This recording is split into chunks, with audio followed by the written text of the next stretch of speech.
Abram aí, 1 de Pedro capítulo 4. Nós vamos ler hoje e considerar o texto que temos do versículo 12 até o versículo 19. 1 de Pedro capítulo 4, versículos 12 até o versículo número 19.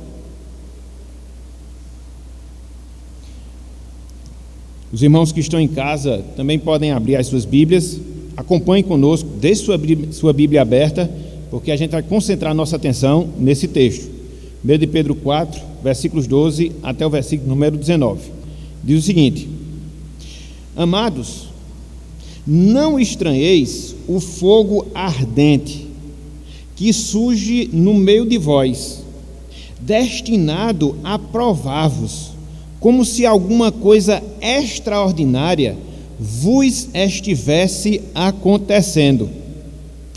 Pelo contrário, alegrai-vos na medida em que sois coparticipantes dos sofrimentos de Cristo, para que também, na revelação de sua glória, vos alegreis exultando. Se, pelo nome de Cristo, sois injuriados, bem-aventurados sois, porque sobre vós repousa o Espírito da glória e de Deus.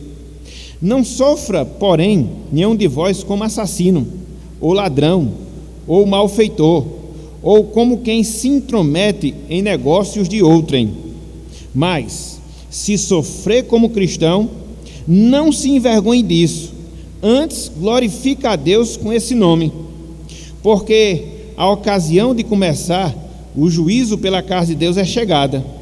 Ora, se primeiro vem por nós, qual será o fim daqueles que não obedecem ao Evangelho de Deus? E, se é com dificuldade que o justo é salvo, onde vai comparecer o ímpio, sim, o pecador?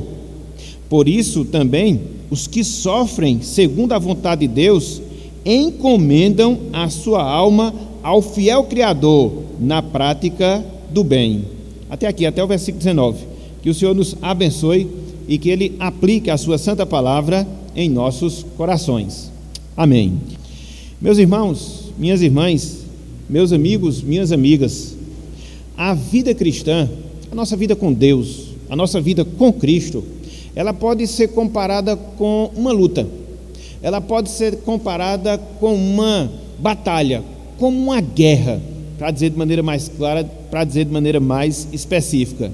Uma luta que nós travamos contra a nossa carne, em alguns momentos, uma luta que nós travamos contra o diabo, nosso arqui-inimigo, uma luta que nós travamos contra o mundo, dentro dos seus sistemas de valores, dentro dos seus pensamentos. Inevitavelmente, dentro dessa luta que a gente trava, quer seja com a nossa carne, quer seja com o diabo, quer seja com o mundo, essa luta, via de regra, ela é acompanhada por muito sofrimento. Sofrimento que vem a nós, que estamos num combate. Sofrimento que vem a nós, que estamos lutando. Sofrimento na esfera emocional, sofrimento na esfera espiritual, sofrimento na esfera física. Muitas vezes, sim, isso acontece. Por isso, meus irmãos, por isso, minhas irmãs, dentro desse conflito que a gente trava com a nossa carne, com o mundo, com o diabo, gerando esses sofrimentos emocionais, físicos e espirituais, nós temos a necessidade, nós temos a carência de aprendermos a lidar com esses sofrimentos produzidos por essas lutas, para que assim a gente possa permanecer sempre firme, para que assim a gente possa permanecer sempre forte nos caminhos de Deus, nos caminhos do Senhor. Talvez, meus irmãos, talvez, meus amigos, seja por isso que o apóstolo Pedro, ele fale tanto sobre sofrimento na sua carta. Talvez seja por isso que o apóstolo Pedro, ele fale tanto sobre sofrimento na sua carta, sobretudo na sua primeira carta, que é este livro que nós estamos a considerar. Conforme nós já falamos em meditações anteriores, Pedro aqui, inspirado por Deus, ele está se dirigindo a cristãos, composto não só de judeus, mas também de gentios. Pelo menos esses dois grupos para os quais ele está aqui escrevendo. Pessoas que estavam padecendo, pessoas que estavam sofrendo e sofrendo muito por causa da sua fidelidade. Palavra de Deus, por causa da sua fidelidade ao Evangelho de Cristo, ao Evangelho do nosso Salvador. Só para nós termos uma noção histórica, nós já falamos isso no passado, é apenas para nós recordarmos, quando Pedro ele escrevia essa carta desse livro que nós temos aqui diante de nós, Nero ele estava sendo o imperador de todo o Império Romano, de todo o Império de Roma.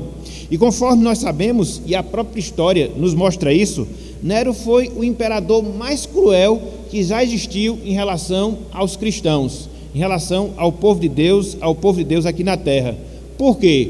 Porque ele impetrou várias perseguições contra o povo de Deus, chegando ao ponto de incendiar a cidade de Roma, pelo menos parte dela, e pôr a responsabilidade, e pôr a culpa nos cristãos, razão pela qual muitos sofreram, pagando de maneira injusta, até mesmo com as suas próprias vidas. Quando nós consideramos, meus irmãos, meus amigos, esses judeus para os quais Pedro aqui ele escreve, de certa forma já era um povo acostumado ao sofrimento. Quando a gente olha, por exemplo, para a história do povo judeu lá no Antigo Testamento, a gente observa em vários instantes, a gente observa em vários momentos as muitas dificuldades, sobretudo por causa dos povos inimigos que colocaram sofrimento sobre o povo judeu. Mas não só isso. Em muitos momentos, onde esse mesmo povo ele transgredia a palavra de Deus, Deus os punia, fazendo também com que eles sofressem. Então, para os judeus, essa questão do sofrimento já era algo com o qual eles já estavam tanto quanto familiarizados. Com os gentios não. E conforme nós falamos, Pedro aqui escreve para gentios convertidos ao cristianismo, pessoas que faziam parte da religião pagã, pessoas que haviam mudado do paganismo para o cristianismo e agora estavam experimentando as dores e agora estavam experimentando os sofrimentos pela sua fidelidade a Cristo, pela sua dedicação a Deus. E é justamente por causa disso que Pedro ele insiste tanto nesse tema do sofrimento na sua carta. Tanto é que a primeira carta do apóstolo Pedro ela é dividida em 5 capítulos.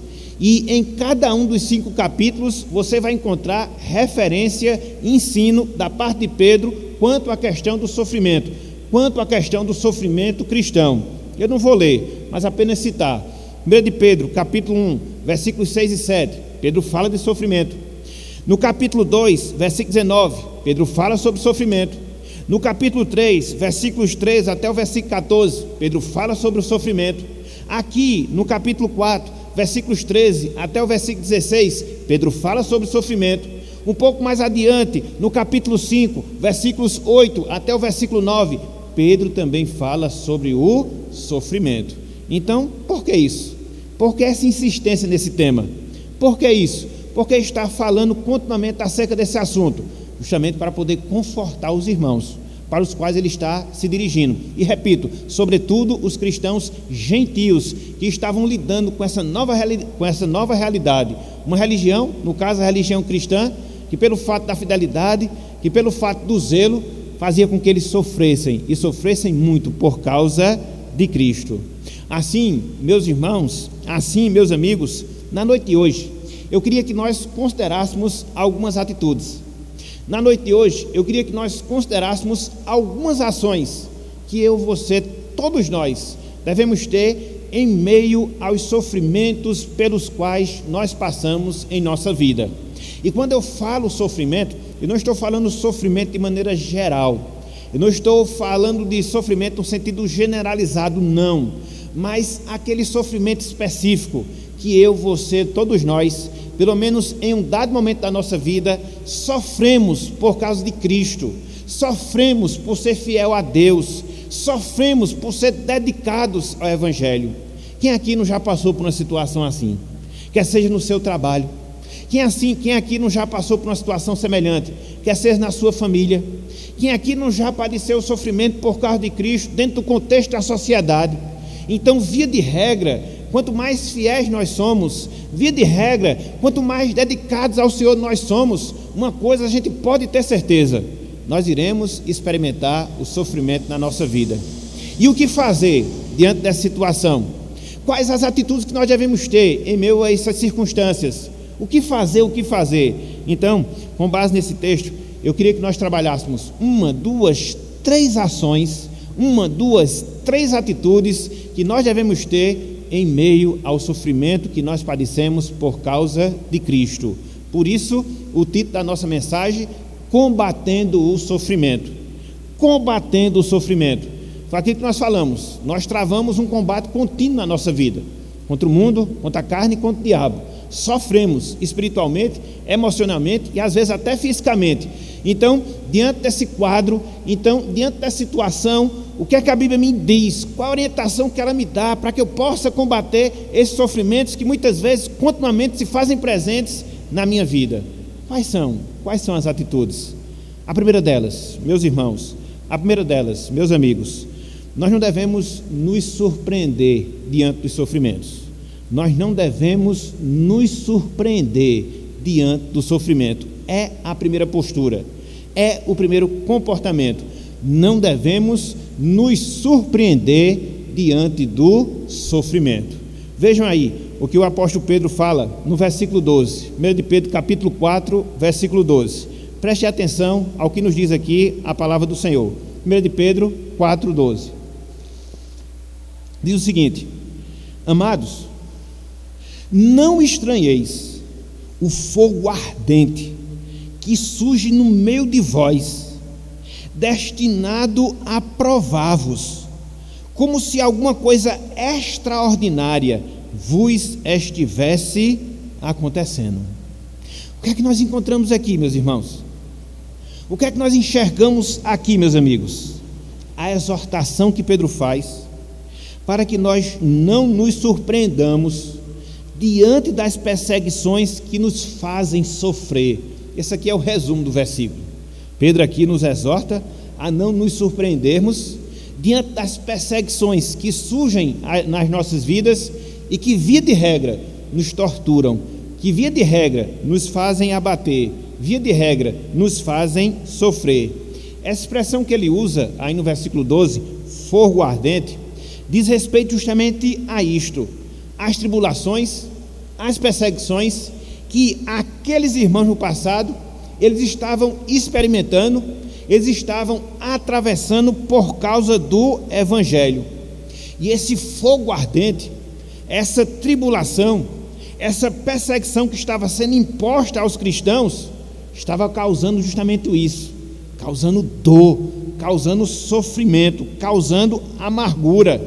Então, dentro da visão do apóstolo Pedro, dentro da perspectiva do apóstolo Pedro, essas dificuldades pelas quais aqueles irmãos estavam passando tinham um propósito, tinham um objetivo, ou seja, depurar, ou seja, purificar a fé deles, para que eles pudessem cada vez mais se dedicar ao Senhor.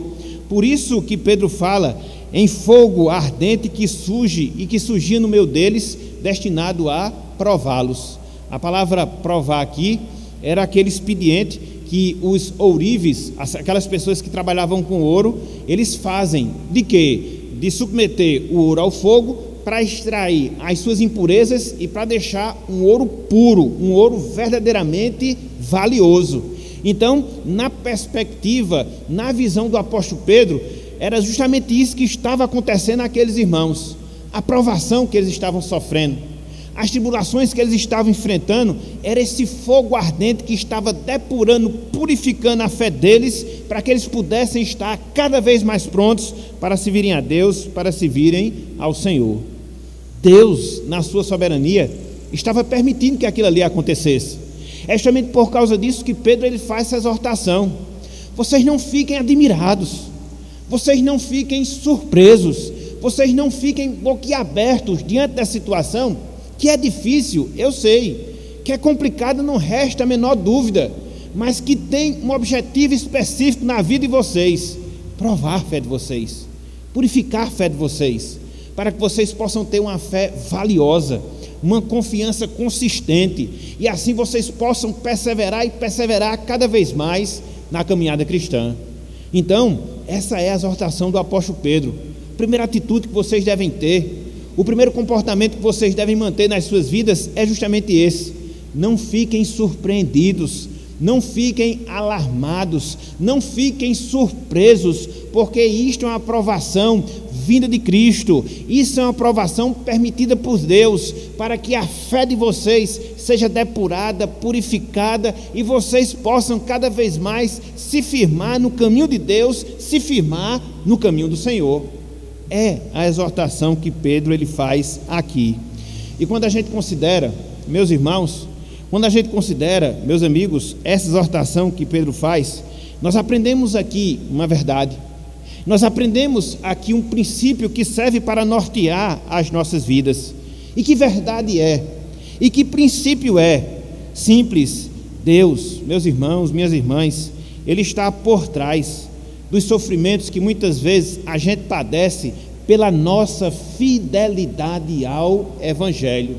Não esqueça disso. Não esqueça disso.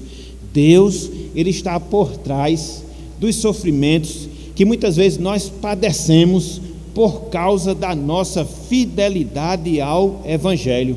Humanamente falando, é bom ser provado? Não. Humanamente falando, é bom ser perseguido por causa do Evangelho? Não, com toda certeza. Ninguém aqui é um masoquista espiritual para aceitar de bom grado uma situação como essa. Por quê? Porque entrar em rota de colisão com o mundo não é fácil. A gente sofre, muitas vezes é injuriado, muitas vezes é perseguido, muitas vezes é destratado, e muitas outras coisas acabam surgindo em nossas vidas justamente por causa disso, porque foi assim que aconteceu no passado. Contudo, meus irmãos, contudo, minhas irmãs, isso faz parte da nossa vida, isso faz parte do trato de Deus em relação a cada um de nós. Isso faz parte da pedagogia divina em relação às nossas vidas, para tirar de nós aquilo que não é bom, para tirar de nós aquilo que é ruim, e assim fazer com que a gente possa cada vez mais amadurecer na nossa vida cristã. Não é assim que acontece muitas vezes nas nossas vidas? Ao longo da nossa caminhada, muitas vezes nós praticamos determinadas coisas, muitas vezes nós andamos por determinados caminhos que nos prejudicam em termos espirituais, que acaba sendo sujeiras espirituais que a gente vai recolhendo no nosso interior, e aí vem as provações, e aí vem as perseguições, e aí vem os sofrimentos, para poder nos purificar dessas coisas e nos apresentar perfeito perante ao Senhor, para a honra e para a glória do seu nome. Então, a gente não pode fugir a essa realidade. Se nós já padecemos perseguição por causa do Evangelho, preste atenção numa coisa: continuaremos a padecer. Se hoje, por alguma circunstância, nós estamos sofrendo por causa do Evangelho, essa é a realidade da nossa vida. Se porventura no futuro nós padecermos perseguição por causa do Evangelho, essa é uma realidade que nos aguarda. A gente não pode fugir a essa regra, a gente não pode fugir a esse princípio. E o que é que fica de atitude prática para nós? O que é que fica de responsabilidade específica para nós? Simples, meus irmãos, simples, minhas irmãs, não nos surpreendamos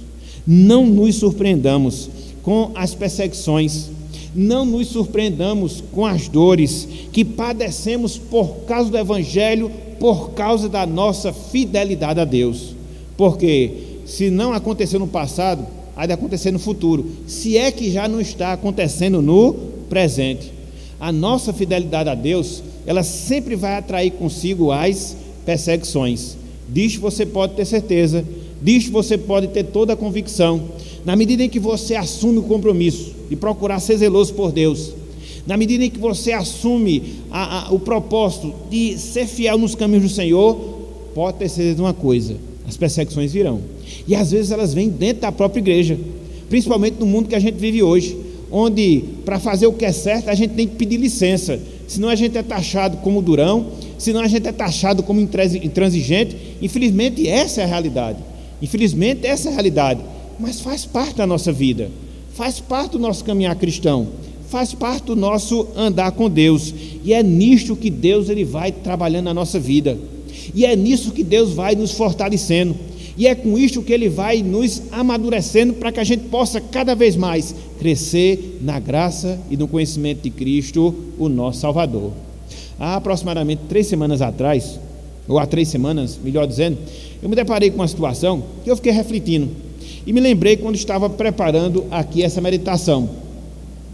uma determinada retaliação que houve nesses sistemas de busca que a gente tem na internet acerca de um determinado autor cristão. E ele nem é famoso assim, até porque ele lida muito com a questão linguística das escrituras sagradas. Ele não trata de questões tão polêmicas assim. E aí o nome dele foi descartado daquela plataforma de busca. E aí estava toda uma revolta dentro do meu evangélico, estava toda uma revolta dentro do meu cristão, as pessoas achando ruim, querendo reivindicar os seus direitos. Não é que a gente não deva reivindicar os nossos direitos, a gente deve sim. Agora, considerando o que é a palavra de Deus, considerando o mundo no qual nós estamos vivendo, considerando que nós estamos nos aproximando do fim, o que é que a gente vai esperar para a igreja de Deus? Tempos fáceis? O que é que a gente vai esperar para a igreja de Deus? Uma trajetória em bonança? Não, jamais, jamais. Muito pelo contrário. Perseguição, muito pelo contrário. Dor, muito pelo contrário. Sofrimento, porque é assim que está escrito na palavra do Senhor. É assim que está escrito na palavra de Deus. A grande dificuldade é que muitas vezes a gente separa os nossos conceitos bíblicos da nossa prática bíblica. E muitas vezes a gente tem conceitos muito bem organizados, muito bem expostos, muito bem ensinados. Mas aí quando chega a hora de vivenciar, quando chega a hora de praticar, a gente percebe que o negócio não é tão fácil assim. Mas é a realidade, é a realidade. Então, a igreja, quanto mais for fiel, a igreja, quanto mais buscar a vontade de Deus, ela pode ter certeza de uma coisa: ela vai ser perseguida. Não é isso que a gente está vendo diante dessa situação de pandemia? E repito, é claro que a gente deve ter os cuidados com a nossa saúde. Repito, é claro que a gente deve resguardar a saúde dos nossos irmãos. Mas será que é motivo de fechar todas as igrejas? Será que é motivo de a gente não ter uma proclamação mais pública do Evangelho? Será que não haveria uma forma mais intermediária, como nós estamos fazendo, de manter a restrição, mas continuar com os trabalhos, para que assim as igrejas elas pudessem estar com as suas portas abertas? Por que logo fechar? E por que não fecha todos os ramos, só alguns específicos? E via de regra só começa com a igreja. Então você vai percebendo, de maneira às vezes velada, de maneira mais explícita, essa perseguição que nós estamos sofrendo. E presta uma coisa, que nós iremos sofrer ainda mais por causa do Evangelho. Isso não é ainda nem o início das dores, há de ser ainda, há de ser ainda. Portanto, o que é que a gente deve fazer quando a perseguição, o que é que a gente deve fazer quando as tribulações nos impuserem sofrimento? O que? Nós não devemos ficar surpreendidos, nós não devemos ficar surpresos, porque isso faz parte do propósito de Deus, isso faz parte da vontade de Deus para a sua igreja e para cada cristão aqui na terra.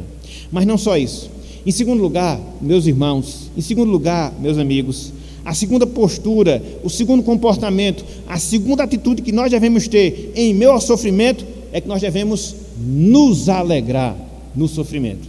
Em segundo lugar, nós devemos nos alegrar no sofrimento. Vejam aí, versículo 13, 1 de Pedro capítulo 4, versículo 13. Diz o seguinte, a palavra do Senhor: pelo contrário, alegrai-vos na medida em que sois coparticipantes dos sofrimentos de Cristo, para que também na revelação de sua glória, ou seja, da glória de Cristo, vos alegreis exultando. Vos alegreis exultando. O que é que nós encontramos aqui no versículo 13? A demonstração que Pedro faz aos cristãos no passado, a demonstração que Pedro nos faz hoje, de quê? De combatermos os sofrimentos que nós padecemos com alegria. Aqui é o ensinamento central desse verso. Pedro nos admoesta a combatermos os sofrimentos por causa do Evangelho com que sentimento?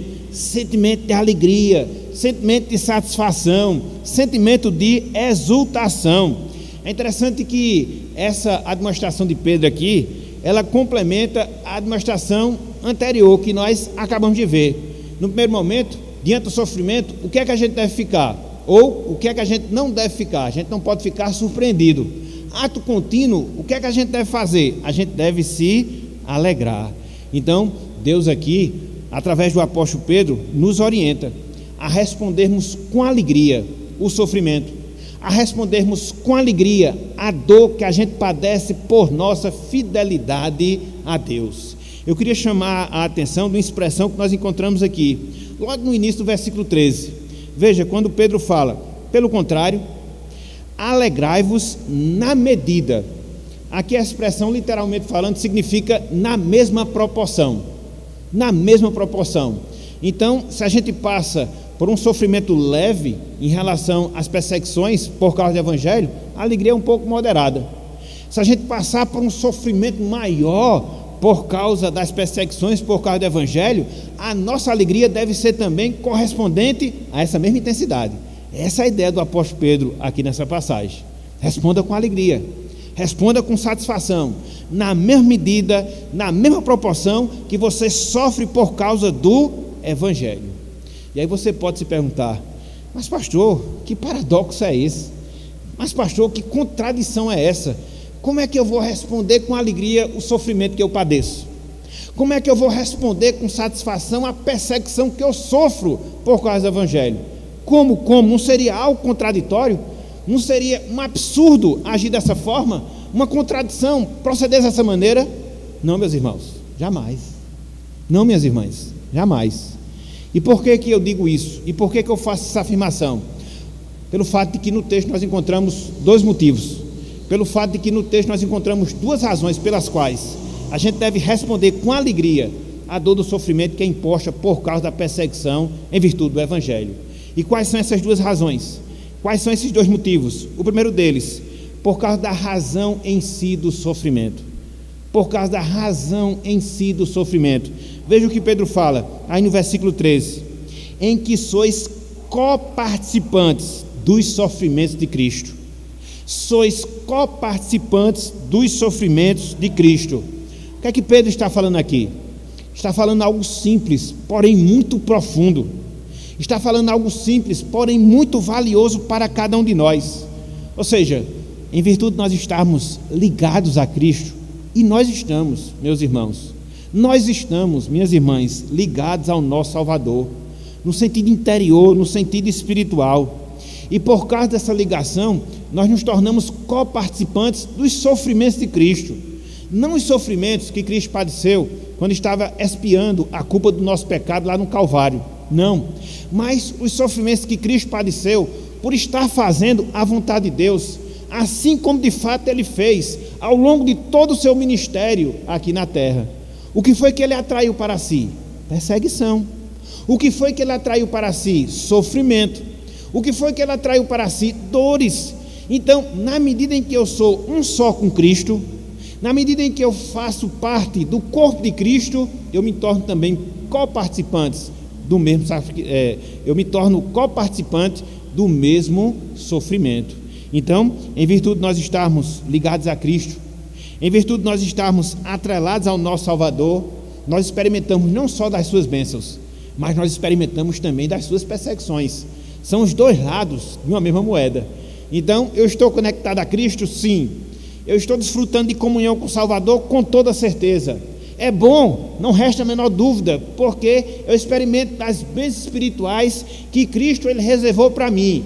Mas em contrapartida, eu também vou padecer os sofrimentos que Cristo padeceu, pelo menos em certa proporção, pelo fato de ter feito a vontade de Deus, pelo fato de ter feito a vontade do Senhor aqui na terra. Então, essa ligação com Cristo nos leva a isso, nos leva a sofrer. Por isso que a gente deve estar alegre, porque a gente experimenta das bênçãos, também experimentaremos das perseguições. É um privilégio ser de Cristo, com toda certeza.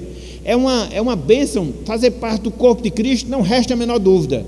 Mas juntamente com isso virão os sofrimentos, juntamente com isso virão as perseguições. E por isso eu devo me alegrar, porque essas perseguições confirmam que eu estou unido a Cristo. Essas perseguições confirmam que eu estou desfrutando comunhão com o Salvador. Por isso eu devo me alegrar no sofrimento. Mas não só por causa disso, ou seja, pela minha ligação com Cristo. Eu devo me alegrar no sofrimento, conforme a exortação de Pedro aqui, por causa do objetivo do meu sofrimento, por causa da finalidade do meu sofrimento. Veja o que Pedro fala na parte final do versículo 13. Olhem só o que ele diz aí, ó. Para que também, na revelação da sua glória, da glória de quem? Da glória de Cristo, vos alegreis exultando. Vos alegreis exultando. A vinda gloriosa de Cristo, meus irmãos, minhas irmãs, nos trará conforto. A vinda gloriosa de Cristo, meus irmãos, minhas irmãs, nos trará exultação. Eu já falei isso antes. A palavra exultar aqui significa mais que uma mera alegria. Então, se alegrar já é algo bom, se alegrar já é algo satisfatório, você exultar é algo maior ainda. E é isso que Pedro aqui nos ensina. É isso que Pedro aqui nos instrui na palavra do Senhor. Então, essa realidade que essa realidade que você, essa realidade que todos nós que somos de Cristo iremos experimentar na eternidade, ela sobressai qualquer sofrimento, ela sobressai qualquer dor, ela sobressai qualquer padecimento que porventura nós experimentemos aqui na terra. Por isso, irmãos, por isso, irmãs, a gente deve responder ao sofrimento com alegria. Não focar apenas no sofrimento terreno, ele é passageiro. Mais cedo ou mais tarde ele vai acabar, mais cedo ou mais tarde ele vai passar. Mas quando Cristo voltar na sua glória, quando Cristo voltar na sua majestade, a gente vai ter motivos infinitos, motivos eternos de nos exultarmos continuamente no Senhor. E aí quando a gente olha para o sofrimento, não é nada. Quando a gente olha para a dor, não é nada. Quando a gente olha para o abatimento, não é nada. Ele é limitado, ele é passageiro, ele é circunscrito a esse momento aqui. Por outro lado, não. O retorno glorioso de Cristo, ele vai durar para todo sempre, para toda a eternidade, para a glória do Senhor. Foi por isso, meus irmãos, foi por isso, minhas irmãs, no versículo 14, Pedro nos chama de bem-aventurados quando isso acontecer. Palavra Macários, mesma palavra de bem-aventurados que a gente está vendo no Sermão do Monte. Mais que feliz, mais que satisfeito. Olha só o que ele fala aqui para nós, no versículo 14, diante dos sofrimentos que muitas vezes a gente passa nas nossas vidas. Veja aí, 1 Pedro capítulo 4, versículo 14, ele nos diz o seguinte: se pelo nome de Cristo sois injuriados, bem-aventurados sois, porque sobre vós repousa o Espírito da glória e de Deus. Então, quando nós somos injuriados por causa do Evangelho, nós somos bem-aventurados, nós somos mais que felizes, porque sobre nós repousa o Espírito da glória, o Espírito de Cristo e também o Espírito de Deus. Que grande privilégio!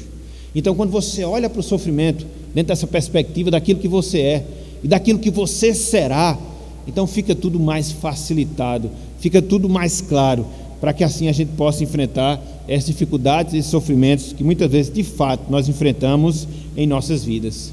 Então, quando nós olhamos aqui para esse verso, quando nós olhamos aqui para esse texto, uma outra verdade, um outro princípio, a gente pode extrair para as nossas vidas. Que verdade é? Que princípio é?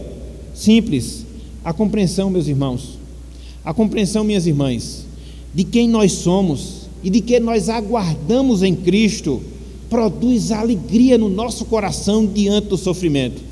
A compreensão de quem somos, a compreensão do que nós aguardamos em Cristo, produz alegria para nós podermos enfrentar os sofrimentos. A nossa união com Cristo produz rejeição no mundo, com certeza, mas me proporciona algo melhor, a própria comunhão com o Salvador. Estar unido a Cristo produz a indiferença do mundo, com toda certeza, mas me dá a perspectiva de que na eternidade eu estarei permanentemente, eternamente com esse Cristo. Então isso faz com que nós enxerguemos as tribulações, as perseguições, as lutas pelo Evangelho dentro de uma visão positiva, dentro de uma perspectiva positiva, porque a gente sabe que maior é quem está em nós do que está no mundo, porque mais valioso é quem está em nós do que a dificuldade que a gente passa. Isso faz com que a gente encare de maneira diferenciada o sofrimento, seja ele qual for, que porventura nós atravessarmos em nossas vidas. Talvez seja por isso, meus irmãos, talvez seja por isso, minhas irmãs, quando a gente olha a igreja primitiva, os sofrimentos, as tribulações, quando a gente olha a igreja dos primeiros séculos, quanta perseguição, e irmãos nossos sendo transformados em tochas vivas para alumiar a cidade de Roma, outros muitas vezes jogados às feras nas arenas, e os nossos irmãos respondendo com alegria, com satisfação: será loucura? Não, jamais. Era a compreensão que eles tinham de quem era em Cristo e daquilo que os aguardava em Cristo Jesus. Eles encaravam a morte com coragem, eles encaravam as perseguições com intrepidez. Aconteça o que acontecer, haja o que houver, eu não arredarei o pé de servir a Cristo. Esse era o lema dos cristãos. Foi por isso que o cristianismo revolucionou os primeiros séculos, né, da sua própria história. Primeiro século, segundo século, terceiro século. Impactou todo o Império Romano, por não dizer toda a sociedade de sua época. Por quê? Por causa dessa compreensão que eles tinham, daquilo que eles eram em Cristo Jesus, daquilo que eles aguardavam em Cristo Jesus. E isso fazia com que eles enfrentassem o sofrimento, a dor com alegria, porque eles sabiam que maior era o privilégio que eles tinham, e infinitamente maior era o privilégio que eles iriam desfrutar na eternidade. Isso fazia com que eles reagissem de maneira diferenciada quanto ao sofrimento, quanto à dor, quanto às tribulações. Então, qual é a segunda postura? Então, qual é a segunda atitude que nós devemos ter diante dos sofrimentos por causa do Evangelho? Nós devemos nos alegrar. Nós devemos nos alegrar. Em primeiro lugar, a gente não deve ficar surpreso.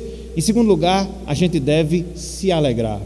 Mas não só isso. Em terceiro lugar, meus irmãos, em terceiro lugar, meus amigos, diante do sofrimento injusto, diante do sofrimento que nós padecemos por causa do Evangelho, o que é que a gente deve fazer também?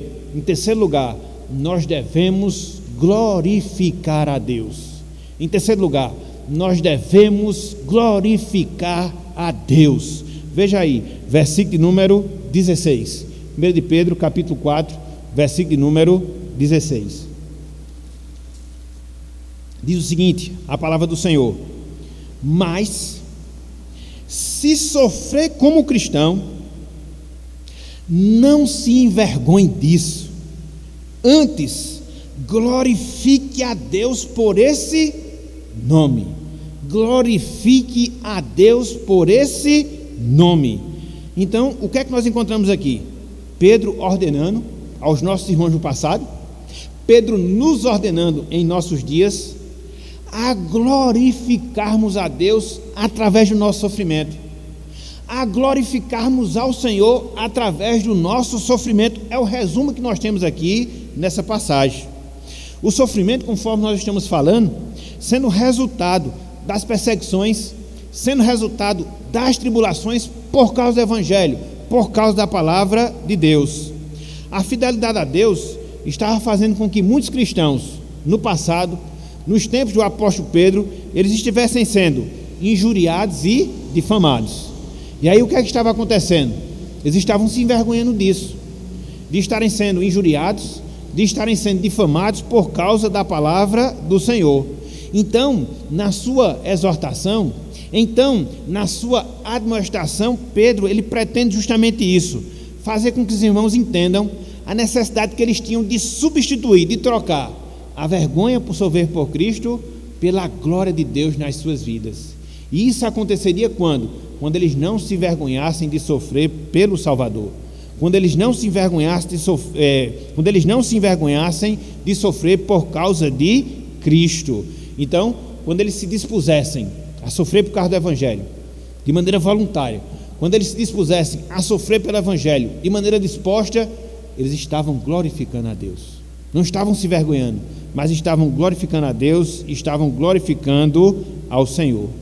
E é interessante porque quando você entende aqui esse trecho, é interessante porque quando você entende aqui essa passagem, você percebe, meus irmãos, você percebe, minhas irmãs, que o sofrimento injusto, ele glorifica a Deus. O sofrimento injusto, ele glorifica a Deus. Quando você recebe o mal pelo bem, quando você padece por algo que você não faz, quando você é injuriado e difamado por aquilo que você não faz, isso gera glória para o nome de Deus, isso gera glória para o nome do Senhor. É por isso que a gente não pode se abater, é por isso que a gente não pode se envergonhar, não, jamais. E Pedro, ele enfatiza essa realidade, enfatiza essa verdade. Olha só o que nós temos aí no versículo 15, o sofrimento injusto glorifica a Deus. Olha só o que ele fala aí no versículo 15, olha só: não sofra, porém, nenhum de vós como assassino, ou ladrão, ou malfeitor, ou como quem se intromete em negócios de outrem. Então o que é que ele está dizendo aqui? não sofram por fazer coisas erradas. Muito provavelmente era a realidade de muitos daqueles cristãos anteriormente em relação às suas vidas. Eram ladrões, eram assassinos, malfeitores, se intrometiam em coisas alheias, mas agora não. Eles não podiam mais agir dessa forma. E quando viesse sofrimento, eles deveriam se alegrar, porque assim eles estavam glorificando a Deus, porque assim eles estavam glorificando e glorificando ao Senhor. Então, o sofrimento injusto, ele glorifica a Deus. Às vezes é ruim, com certeza, é dolorido, não resta a menor dúvida, quando você olha dentro de um prisma, mas quando você tem uma visão mais ampla, você vai ver que tudo está convergindo para a glória do santo nome do nosso Deus, do santo nome do nosso Senhor. E aqui, meus irmãos, aqui, minhas irmãs, a gente extrai um outro princípio para as nossas vidas. Que princípio é? Que verdade é? Deus, Ele nos faz para a sua glória, e a gente cumpre esse objetivo até mesmo nos nossos sofrimentos. Deus, Ele nos fez para a sua glória, e a gente cumpre com esse objetivo até mesmo nos sofrimentos que nós padecemos por causa do Evangelho. A nossa vida cristã é diferente justamente por causa disso. A nossa vida em Cristo é justamente diferente por causa disso. Por obedecer ao nosso Salvador, nós atraímos da parte do mundo o desprezo, nós atraímos da parte do mundo a perseguição, nós atraímos da parte do mundo a dor.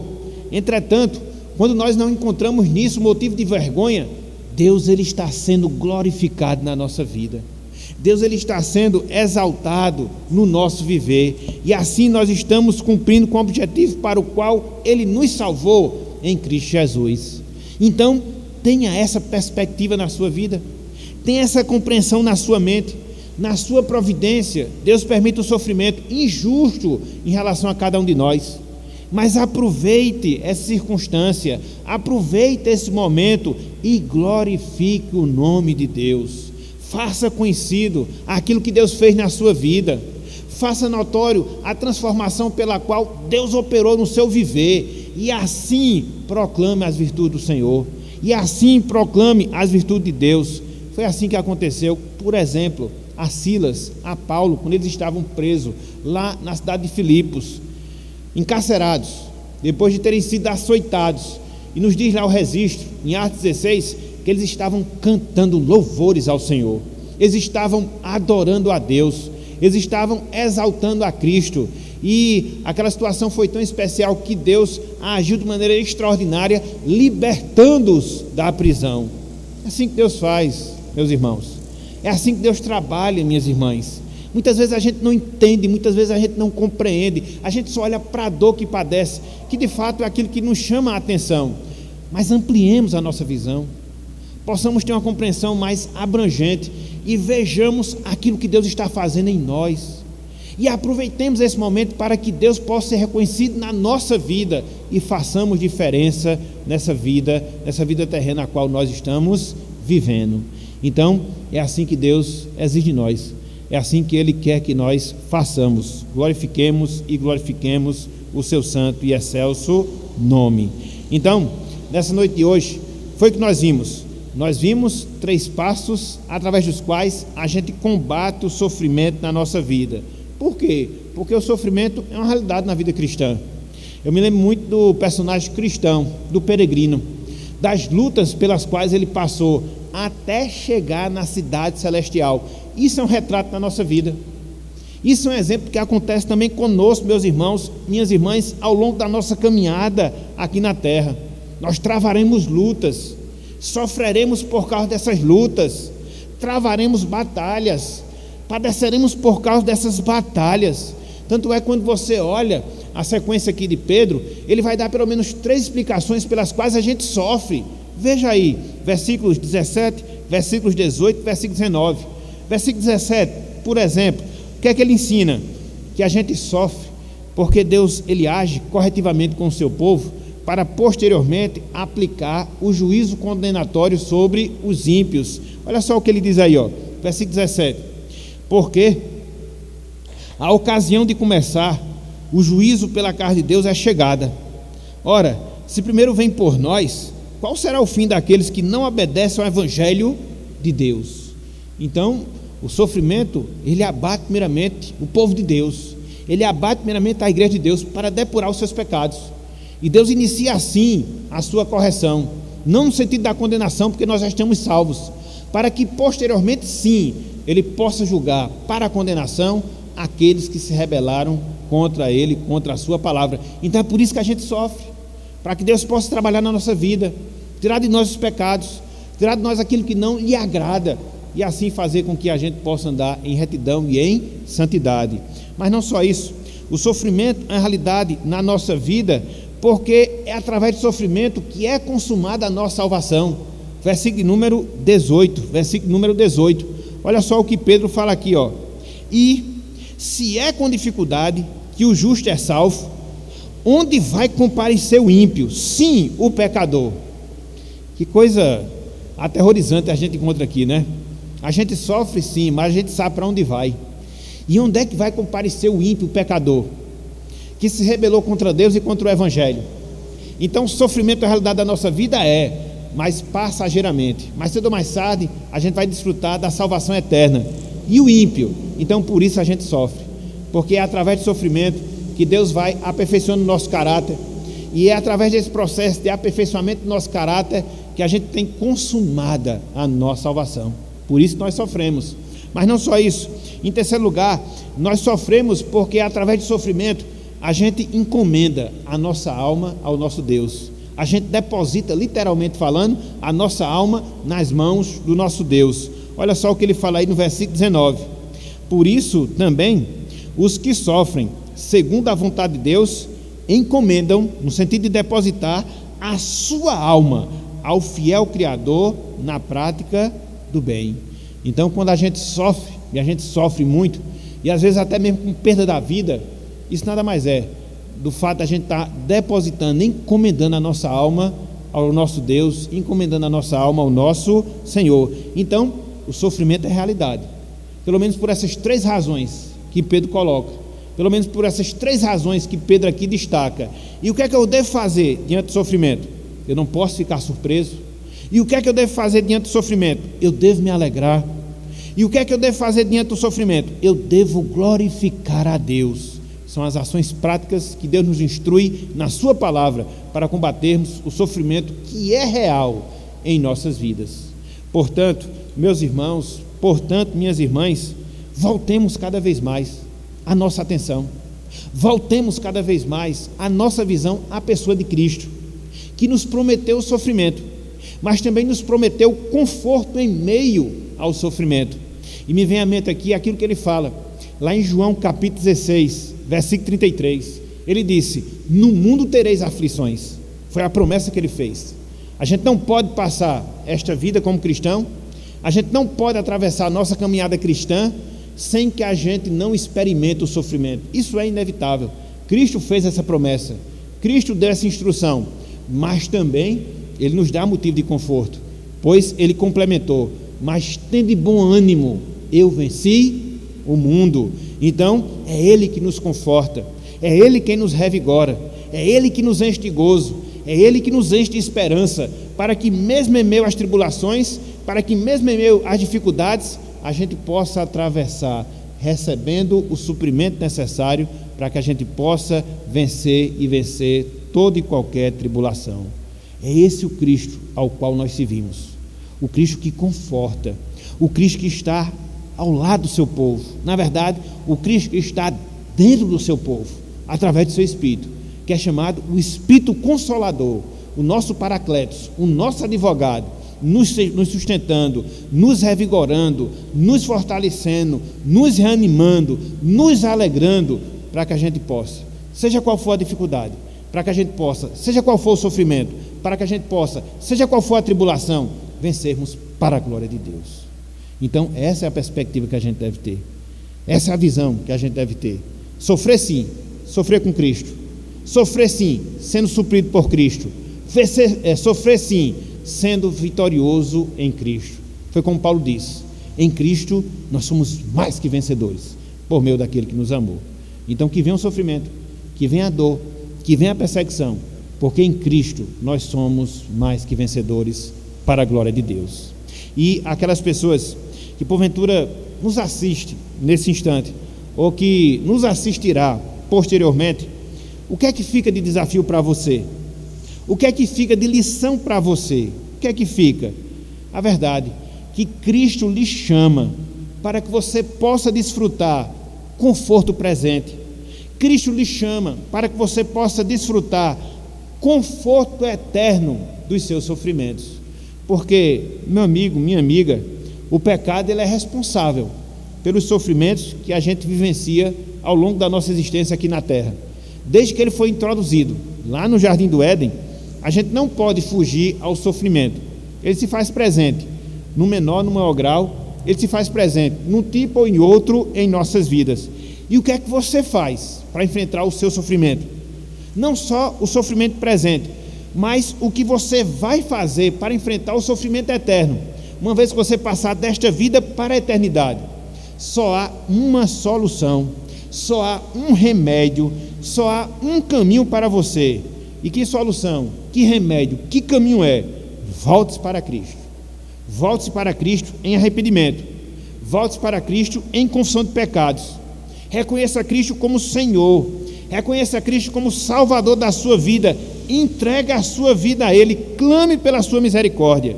Para que assim, somente assim, você possa experimentar da sua salvação, você possa desfrutar da sua presença na sua vida, e assim você possa ser suprido a enfrentar todo e qualquer sofrimento no seu viver. É isso que a palavra de Deus lhe ensina, é isso que o Evangelho lhe exorta a fazer. Então, faça-o hoje, faça-o agora, entregue onde você está, dentro do seu coração, sua vida a Cristo, sua vida ao Salvador, e tenha, a partir de agora, os subsídios necessários para que você possa enfrentar e, com a graça de Deus, vencer o sofrimento e sofrimento na sua vida. Então, meus irmãos, meus amigos, que Deus ele nos abençoe, que Ele seja conosco com a porção lida da sua palavra, e que Ele nos auxilie em meio aos sofrimentos que nós vamos padecer, se é que nós já não estamos padecendo, mas que nós hajamos conforme Ele prescreve na sua palavra, para que através da sua presença e através da nossa obediência à sua palavra, a gente possa permanecer firme, mesmo diante das perseguições, mesmo diante das dores, mesmo diante dos sofrimentos que nós padecermos na nossa vida. Que o Senhor nos abençoe. Amém.